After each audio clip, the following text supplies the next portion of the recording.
Alors, nous abordons maintenant deux communications sur la question de la documentation et j'ai le plaisir d'accueillir Yves Hubelmann, qui est le fondateur avec Philippe Barthélémy de la start-up célèbre désormais appelée Iconem et destinée à documenter avec les nouvelles technologies que l'on connaît, les sites historiques et archéologiques. Et Yves a une longue expérience en Afghanistan puisque ton expérience a commencé, je pense, il y a une quinzaine d'années au moins, et une personne de ton équipe était encore en Afghanistan, une femme d'ailleurs, le mois dernier. Voilà, donc nous t'écoutons.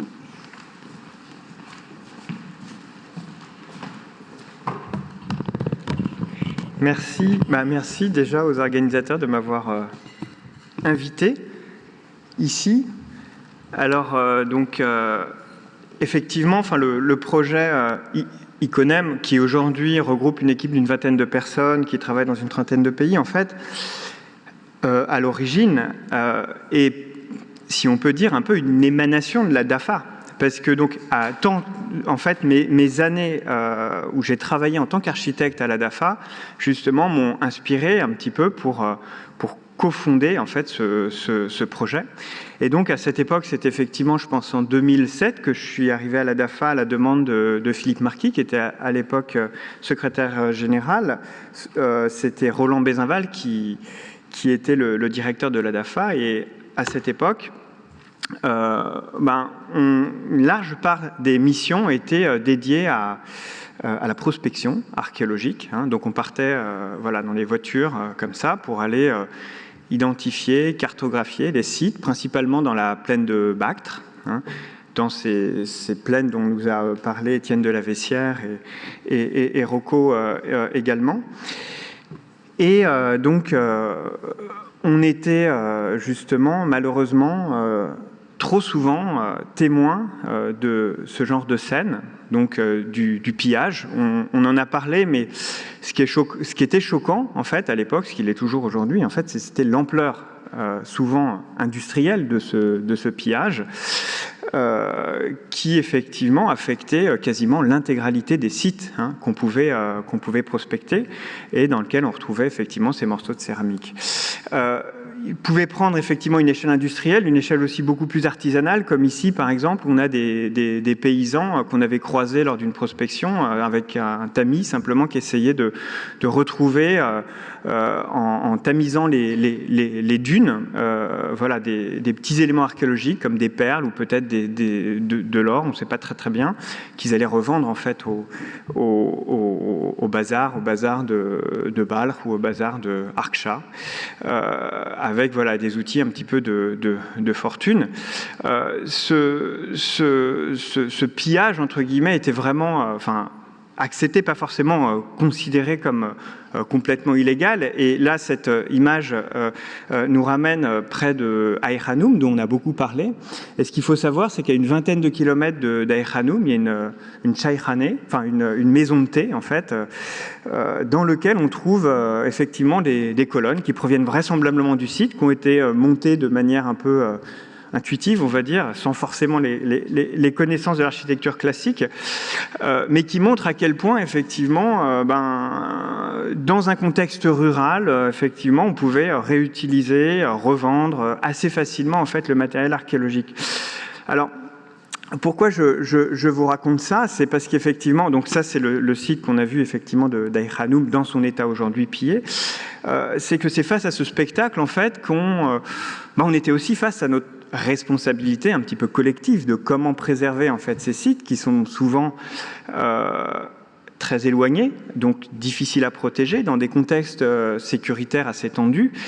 Et c'est en se posant un petit peu ces questions, en réfléchissant, en discutant à la DAFA avec les archéologues, etc., que je me suis orienté vers, disons, une alternative quand la conservation physique est difficile. L'idée, c'était de travailler sur des techniques d'imagerie qui permettaient une conservation numérique, au moins une conservation de l'image de ces sites quand la conservation physique en était difficile. Vous voyez l'ampleur de certaines destructions. Alors, j'ai eu la chance à l'époque, effectivement, de retrouver à la fois des gens du domaine de l'intelligence artificielle, comme Jean Ponce, qui est un chercheur, qui est un peu le père de ces techniques de photogrammétrie qu'on a utilisées ensuite.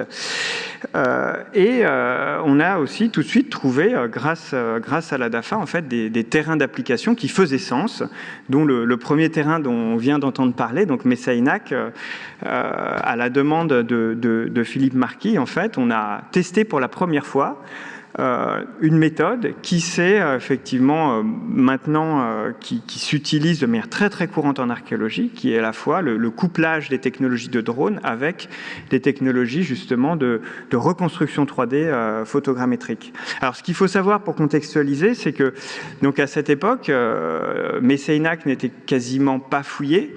On savait qu'il y avait cette mine de cuivre effectivement sous le site archéologique, et du coup les premières fouilles de sauvetage avaient été organisées par l'Institut national afghan, avec le support de la délégation, la DAFA, la délégation archéologique française en Afghanistan.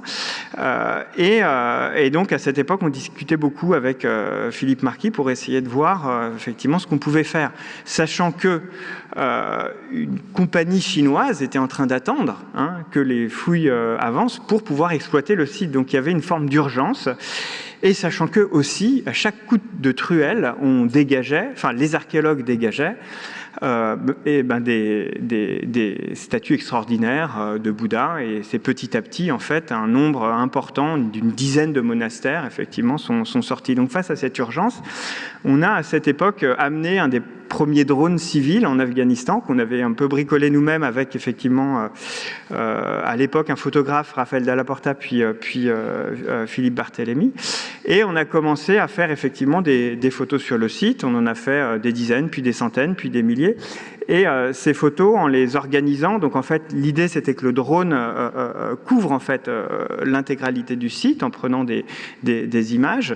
Et en prenant beaucoup d'images, on s'est aperçu d'une chose, c'est qu'on pouvait effectivement copier de manière très précise et visuellement assez détaillée, en fait, pour les archéologues, le site lui-même qui était menacé de disparition. L'intérêt de ces techniques, qui nous sont apparues à Messainac et qu'on a appliquées après sur plusieurs centaines de sites un peu partout dans le monde, c'est qu'elles permettaient de documenter à la fois l'immensité du paysage, c'est-à-dire la montagne de Messainac, sa vallée, etc., sa dimension architecturale et sa dimension décorative, très fine, justement, comme vous voyez là, par exemple, sur un des stupas, alors qui est encore en place maintenant, mais la technique elle-même s'adaptait très bien à, disons, une méthodologie de l'archéologie qui a une science de multi-échelle, qui s'intéresse à la fois au paysage et au détail d'un objet. On pouvait effectivement documenter tout ça. Et on s'est mis à faire des bases de données. Enfin, on a considéré la 3D non pas comme un simple modèle de copie d'un site, mais comme une vraie base de données composée de plusieurs milliards de points. Alors ce que vous voyez là, en fait, c'est plein de petits points dans l'espace, en fait, qui recomposent la forme et la couleur des modèles. Donc là, vous voyez effectivement le site de Messainac, non seulement dans son entièreté, mais aussi avec effectivement les détails de chaque zone de fouilles. Alors, dans un contexte comme Messainac, où à l'époque les fouilles n'étaient pas forcément très facile à mener, parce qu'il y avait effectivement des attaques de talibans. Je pense qu'il faut rappeler ce contexte qui était très tendu, en fait, à cette époque. Le fait d'avoir ces possibilités de faire des missions un peu éclairs, parce que ce travail était finalement assez rapide de numérisation, et de remettre à disposition des chercheurs, effectivement, ces données, ça faisait réellement sens, en fait. Et donc, c'est à partir de ces premières expérimentations qui sont assez bien passées qu'on a décidé, effectivement, de continuer sur d'autres sites, en fait, ce travail. Et sur Messainac aussi, c'est-à-dire que donc, les premières expérimentations ont lieu en 2010, puis on est retourné en 2011, 2012, dans le cadre de missions DAFA, ce qui nous a permis de faire un suivi temporel, en fait, des chantiers. Et là, vous voyez effectivement la première image qui doit dater du tout début des fouilles, et l'image en 2012, 2 ans plus tard, et l'image en 2013 de l'année suivante. Et donc, on s'est aperçu aussi que c'était un outil de suivi et de monitoring, en fait, des chantiers eux-mêmes. Et là, effectivement, comme le rappelait Yannick, on a réussi, il y a 1 mois, à retourner sur le site. Alors, je n'ai pas encore les images à vous montrer, elles sont en train d'être traitées. Mais là encore, ces images vont être précieuses pour évaluer effectivement ce qui se passe réellement sur le terrain. Est-ce qu'il y a des pillages? Est-ce qu'il n'y a pas de pillages? Est-ce que les secteurs de fouilles sont sauvegardés, sont protégés? Tout ça, voilà, on va avoir les réponses dans les semaines qui viennent. Donc, Messainac, ça a été pour nous un terrain d'expérimentation fabuleux qui nous a permis vraiment de construire cette méthodologie de travail. Et on s'est mis à travailler donc sur d'autres sites. L'idée, c'était de construire une collection numérique de sites afghans. Là, cette fois-ci, grâce à la fois l'UNESCO et la DAFA, en fait, on a commencé à travailler sur ces sites en fait de la région de Bamiyan, Sharizoak, Shari-Rolrola. Et là encore, ces techniques ont permis de cartographier en quelques heures, en fait. Donc là, en 2012, le site de Sharizoak qu'on a évoqué rapidement tout à l'heure, qui est un site très très escarpé, difficile d'accès, etc., qui nous a permis effectivement d'en faire un inventaire tour par tour, avec effectivement des courbes de niveau, etc., qui ont permis à des géomorphologues de calculer l'écoulement de l'eau, effectivement, pour des plans de préservation, pour la suite, effectivement, pour protéger ce site de terre qui est extrêmement menacé par l'érosion naturelle. Alors, on s'est aperçu à ce moment-là d'une autre faculté de ces techniques en 3 dimensions, c'est justement ces techniques nous permettent de relire les archives anciennes. Et notamment sur le site de Sharizoak, on a retrouvé donc une image en fait de 1910, donc d'un espion, enfin d'un photographe Oskar von Niedermeyer, grâce à qui en fait on a la représentation photographique de tous les principaux monuments archéologiques d'Afghanistan. Et le modèle virtuel nous permet de nous repositionner exactement dans l'axe de la photographie. Alors, ça sert à quoi? Ça sert à superposer, pixel par pixel, en fait, les éléments visuels qu'on a sur la photographie d'archives avec le modèle 3D contemporain, alors qui n'est plus contemporain maintenant parce qu'il date de 2012, d'ailleurs ça sera intéressant d'y retourner, et ça nous permet d'évaluer en fait la vitesse de disparition des structures d'architecture. Et là, si vous voyez, en fait, on a pu reconstituer cette muraille au XIIIe siècle, l'état du début du XXe et l'état du début du XXIe siècle, et imaginer en calculant ces masses de maçonnerie, en fait, la vitesse de dégradation et les tendances qui sont à l'accélération, malheureusement, de cette dégradation. À Bactre aussi, justement, donc encore une mission d'AFA qu'on a fait avec Philippe Marquis, ça a été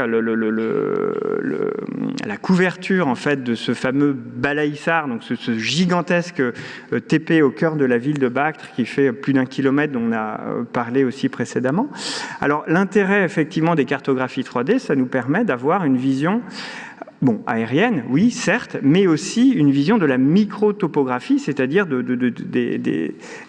la forme très précise du terrain qui permet de lire en fait beaucoup de choses. Alors ça, c'est Philippe Marquis qui a interprété en fait cette image et qui a su en ressortir en fait différentes phases, disons, chronologiques. Et d'avoir effectivement d'abord les éléments visuels, mais aussi les éléments de topographie précise, ça donne beaucoup d'informations à l'interprétation. Donc à une très grande échelle, mais aussi à une petite échelle, justement comme ici, non loin de Bactre, donc à Cheshmeshafa, où là encore, Philippe avait pu identifier en fait une structure taillée, dont je ne sais pas très bien ce que Philippe doit savoir, mais Mais disons, voilà, cette documentation a permis d'en faire une interprétation plus précise, et la même chose pour effectivement tous ces kilomètres en fait de murailles en fait qui traversent la plaine de Bactre. Alors Hérat également. Alors Hérat nous a mis face à une autre problématique de la conservation du patrimoine en Afghanistan, qui est la problématique de l'étalement urbain en fait. Là à Hérat effectivement le Moussala complexe que vous voyez ici, donc cet ensemble timouride est complètement recouvert en fait par la ville moderne, et a été recouvert très récemment, si l'on en croit cette image de Joséphine Powell, je crois, dans les années 70, où on voit que effectivement le contexte était complètement rural à l'époque.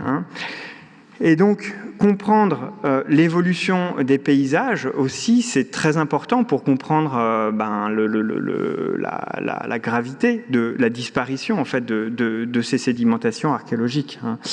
Donc, l'objectif un petit peu de cette mission, c'était surtout d'évaluer en fait la conservation du décor de ces monuments. Donc là, vous avez le mausolée d'Hérat. Alors le décor intérieur était plutôt bien conservé parce que le mausolée avait été restauré.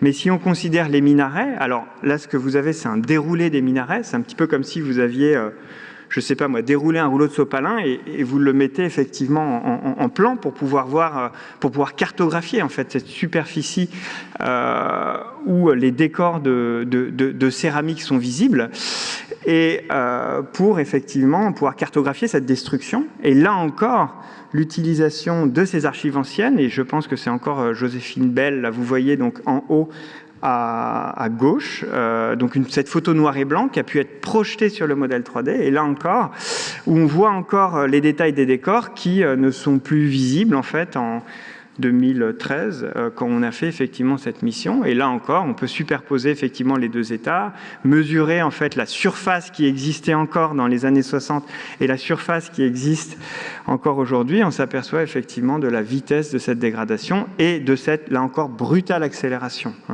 Voilà. Donc ce sont des éléments visuels, mais des éléments aussi quantitatifs qui nous permettent d'évaluer en fait cette dégradation. La même chose à Bamiyan, où on a pu faire une mission partiellement financée par un artiste, Pascal Convert, qui voulait faire justement lui un travail artistique dessus. On en a profité justement pour scanner avec, là encore, de nouveaux outils. Ici, là, un téléobjectif robotisé pour avoir effectivement des images très très précises de la falaise. Et bon, on a effectivement beaucoup parlé de la destruction des Bouddhas. Aujourd'hui, ce qui menace le site, c'est l'érosion, parce que c'est une falaise en terre, c'est pas de la pierre, c'est pas du calcaire. Et donc, on voit effectivement ces sillons, en fait, qui font disparaître cette falaise. Et ça, c'est les images aériennes et le modèle topographique qui nous permettent de le voir et qui nous permet de le quantifier. Alors, il y a aussi les implantations humaines qui font disparaître petit à petit cette falaise, parce que cette falaise était habitée, enfin est toujours habitée, pas forcément dans la zone aujourd'hui vraiment archéologique, mais dans des zones qui sont d'ailleurs anciennes, qui sont toujours habitées. Donc cartographier effectivement ces éléments, c'est important. Les destructions aussi, bien sûr, idéologiques, donc ça on en a beaucoup parlé effectivement. Donc toutes ces, voilà, notamment les visages et les mains en fait, qui avaient été systématiquement martelés. Et effectivement beaucoup de gravures, donc et notamment là donc sur une grotte en fait qui a été complètement noircie, une salle dont le décor Kushan est reconnaissable, mais qui a été complètement noircie et visiblement attaquée par des semelles de chaussures qu'on voit effectivement ici. Donc, créer effectivement cette cartographie à un temps donné, c'est important. C'est important pour savoir effectivement ce que l'homme a pu infliger, mais aussi ce que la nature a pu infliger à ces structures. Et donc, effectivement, comme disait Yannick, on a eu la chance, là aussi, de retourner sur le terrain. Donc, grâce à Bastien Varoustikos, qui est parmi nous, et Marjorie Coulant, qui qui est allé sur place avec un drone, et là encore, les données sont en traitement, et on pourra évaluer à la fois la vitesse de dégradation par l'érosion, et on pourra aussi évaluer si éventuellement il y a eu des pillages ou non. Hein, voilà. Donc, dernier site dont on n'a pas, avant-dernier site dont on n'a pas beaucoup parlé, c'est le minaret de Jam, qui est quand même patrimoine mondial de l'UNESCO. Là encore, il faut savoir qu'en Afghanistan, il y a aussi un art islamique de très très haute portée. Et alors, le problème de Jam, qui est un chef-d'œuvre de l'art Khorid, c'est son accès. Hein. Donc, on a dû accéder avec des hélicoptères militarisés, en faisant effectivement des heures de voiture. Et là encore, l'idée de ces techniques, c'est de rester très peu de temps sur place, avec certes une protection militaire importante. Donc on est droppé effectivement par l'hélicoptère. Pendant 2-3 jours, on va faire des centaines de milliers de photos qui vont nous permettre à notre tour de reconstituer en fait le minaret dans sa structure générale, intérieure-extérieure. Alors on savait que ce minaret penchait, c'est d'ailleurs la préoccupation de l'UNESCO, hein. Mais on voulait en connaître les épaisseurs des murs pour voir si effectivement la stabilité était vraiment compromise. Et en avoir effectivement, pouvoir faire des calculs un peu plus précis d'ingénierie, également en avoir une représentation beaucoup plus précise de ce décor du minaret de Jam, qui est effectivement, je pense, le plus beau décor de l'art Khorid qui existe, et d'en avoir une lecture renouvelée. Et alors bon, ça c'était une petite vidéo, mais je pense que, je ne sais pas si elle se lance, mais c'est pas très grave, qui montre en fait comment on peut insérer là encore dans une base de données en fait un modèle 3D et aller chercher les détails effectivement des élévations, des détails qui ne sont pas accessibles en fait du sol, hein, et la structure elle-même des briques, parce que certaines briques étaient moulées de la forme effectivement de lettres arabes en fait, et étaient agencées comme ça dans une maçonnerie de terre brute, de terre crue qui avait été conservée. Voilà. Donc toutes ces études ont pu être faites grâce à ça. Dernier projet, effectivement, Murat Rani à Kaboul. Là encore, le patrimoine afghan, c'est aussi du patrimoine là, du 19e siècle, du début du 20e. Donc ça, c'est un quartier en fait de Kaboul qu'on a cartographié avec donc cette ONG qui s'appelle Turquoise Mountain, qui en restaure en fait un certain nombre de maisons ou de palais. Et ce qu'il faut savoir, c'est que dans les années qui ont suivi effectivement nos relevés, il y a eu plusieurs incendies dans ce quartier, et là encore beaucoup de disparitions de patrimoine. Alors je voudrais terminer effectivement par cette image qui a été prise par Marjorie là, de mon équipe, Marjorie Coulant, le mois dernier. Effectivement, on essaye un maximum d'accéder sur le terrain, sur le terrain de Bamiyan. C'est important parce qu'aujourd'hui, il faut savoir que malheureusement, beaucoup de compétences sont parties du pays. Si on n'observe pas d'agressivité, en tout cas de la part des talibans aujourd'hui, envers le patrimoine, on mesure quand même une forme d'incurie due à cette fuite des cerveaux.